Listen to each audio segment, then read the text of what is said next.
वेद पाठशाला में आपका हार्दिक स्वागत है। परमेश्वर का वचन जीवित, पवित्र एवं सामर्थी है। आशा है कि आज के वचन से आपको आत्मिक लाभ होगा। तो लीजिए प्रस्तुत है ये संदेश। श्रोता मित्र, परमेश्वर के पवित्र और सामर्थी वचन के अध्ययन में हम आपका स्वागत करते हैं। हम संपूर्ण पवित्र शास्त्र का सर्वेक्षण कर रहे हैं और हमारे सर्वेक्षण ने हमें ऐतिहासिक पुस्तकों के एजरा नामक पुस्तक तक ले आया है। यद्यपि एजरा व नेहमाया की पुस्तक आपस में मिलते हैं, फिर भी उनके अलग अलग विशेषताएं व लक्षण हैं। इसलिए मैं चाहता हूं कि हम अलग अलग उनका सर्वेक्षण करें। जैसे मैंने एजरा पुस्तक के विषय में बताया, अब मैं चाहता हूं कि हम एजरा मनुष्य के विषय में देखें। इस सर्वेक्षण में हमने अनेक इब्रानी इतिहास को देखा, जिसमें हमने कुछ महान अगुओं को भी देखा। यद्यपि हमने अनेक अच्छे लोगों के विषय में देखा, परंतु बहुत कम सच्चे व महान लोगों को देखा। उसमें मूसा एक महान विजेता था।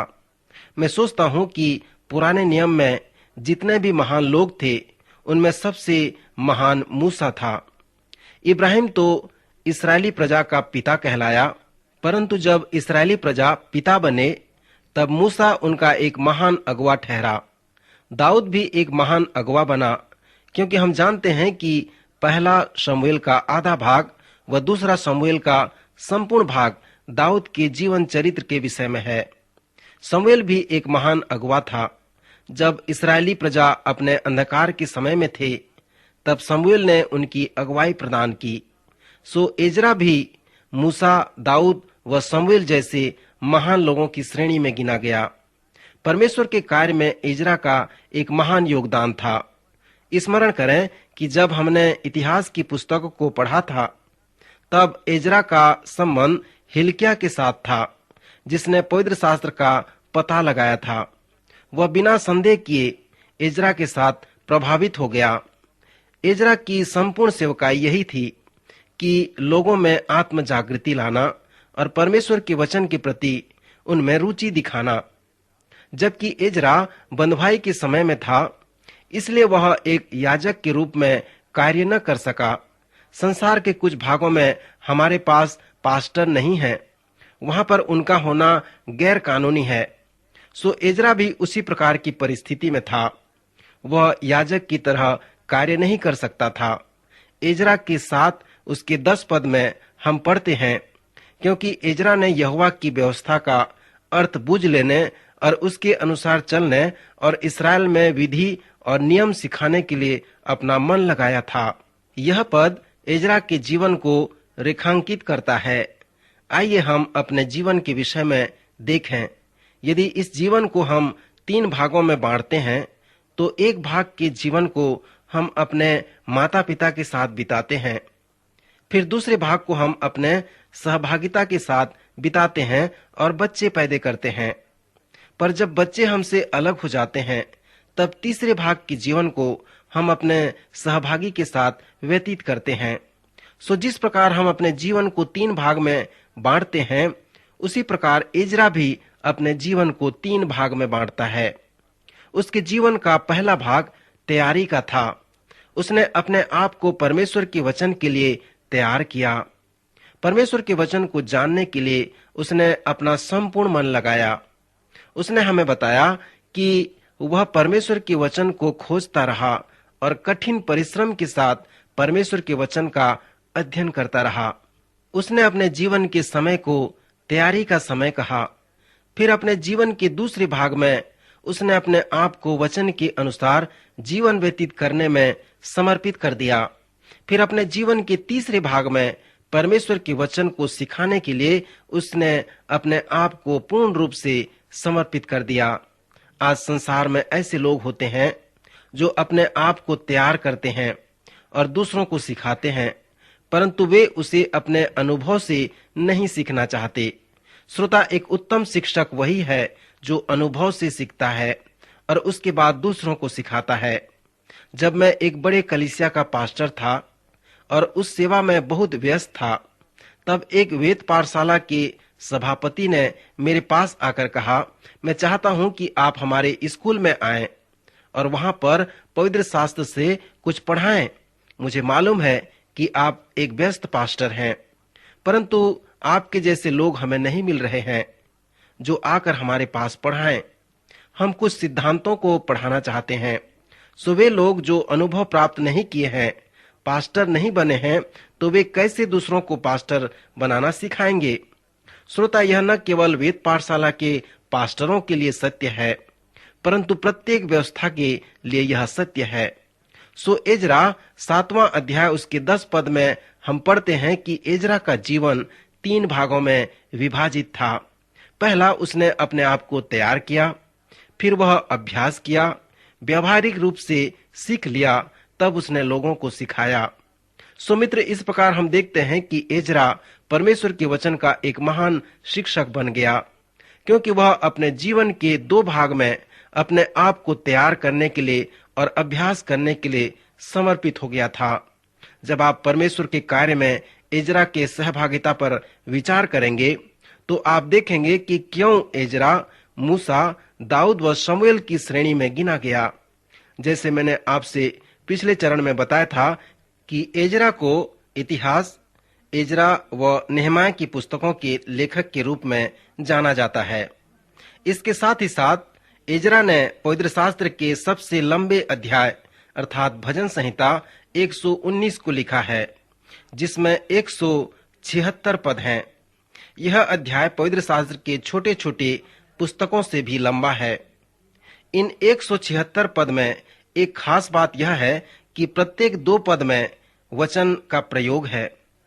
इससे पता चलता है कि एजरा परमेश्वर के वचन को जानने की धुन में लगा रहता था, और साथ ही साथ यह मूल भाषा में एक सुंदर कविता भी है।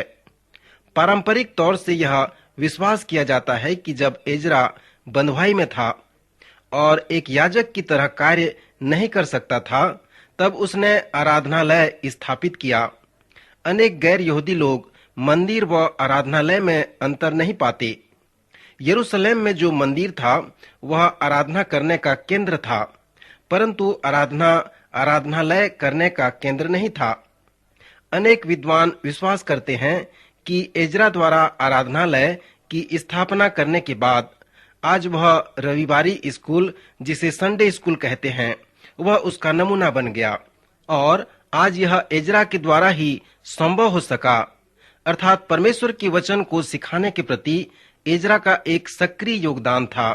सो इस एजरा के ही कारण आज लाखों बच्चे आराधनालय में एक रविवारी स्कूल में परमेश्वर के वचन द्वारा सिखाए जा रहे हैं। फिर अनेक विद्वान विश्वास करते हैं कि आज जो पुराने नियम हमारे पास हैं, उसे व्यक्तिगत तथा संगठित करने में एजरा का हाथ था। जैसे व्यवस्था की पुस्तकें, इतिहास की पुस्तकें, कविता की पुस्तकें, छोटे व बड़े भविष्यवक्ताओं की पुस्तकें। मेरे श्रोता, एजरा की पुस्तक हमें परमेश्वर के कार्य के विषय में संदेश देते हैं। यदि आप परमेश्वर के कार्य को जानने में रुचि रखते हैं, तब आप एजरा की पुस्तक की रूपरेखा को भी जानने में रुचि रखेंगे।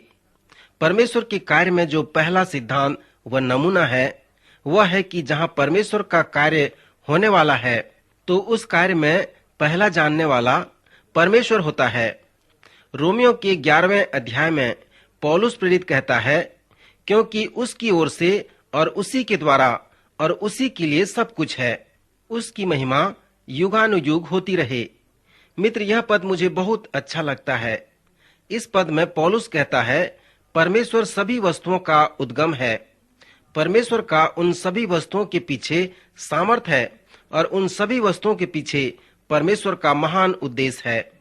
मैं सोचता हूँ कि मैं अपना समय, अपना बल, अपना सामर्थ्य का उपयोग कैसे करूं। मैं सोचते सोचते मैंने इस निर्णय में पहुंचा कि जब तक मैं यह न कहूं कि परमेश्वर मेरे कार्य का उद्गम है, परमेश्वर को उस कार्य के द्वारा महिमा मिलने वाला है, तब तक मैं किसी कार्य में सहभागी नहीं हो सकता। मित्र, मैं विश्वास करता हूं कि एजरा भी इसी तरह से अपने जीवन को महत्व दिया होगा।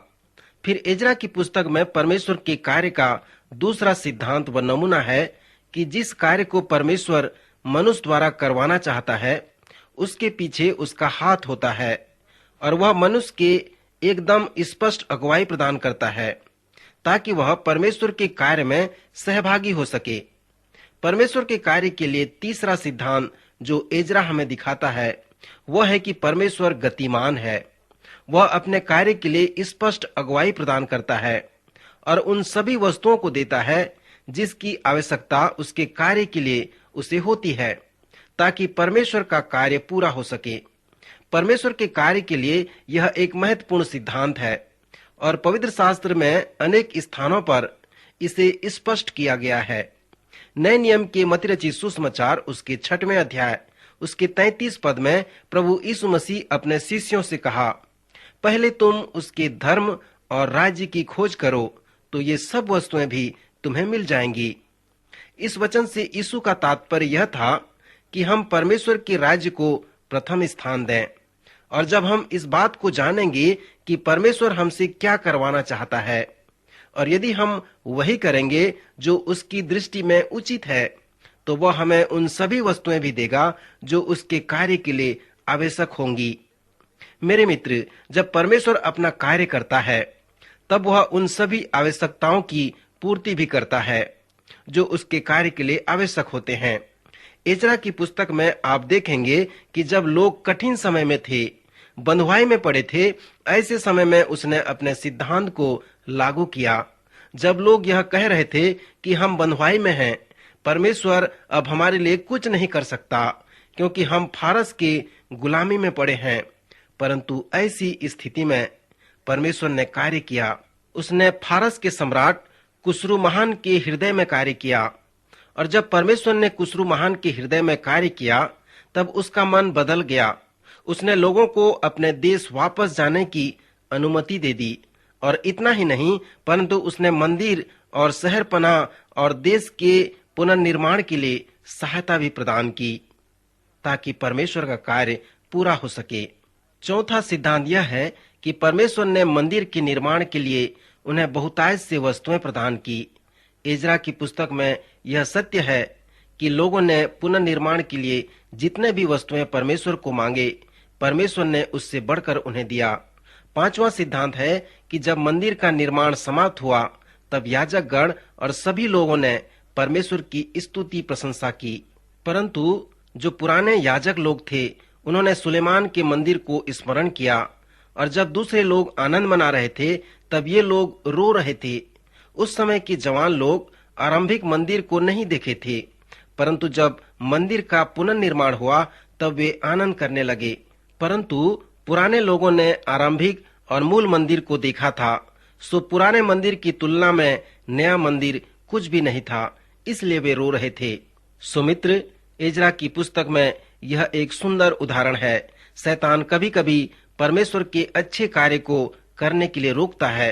वह कहता है कुछ कुछ अच्छे कार्य तो करो, परंतु परमेश्वर के लिए सबसे अच्छा कार्य न करो। श्रोता, एजरा की पुस्तक में और भी परमेश्वर के कार्य के प्रति सिद्धांत व नमूना है, परंतु हमारा समय समाप्त हो रहा है। अगले अध्ययन में हम उन सभी विषयों को देखेंगे। प्रभु आज के वचन द्वारा आपको आशीष दे। अभी आप सुन रहे थे कार्यक्रम बीट पाठशाला।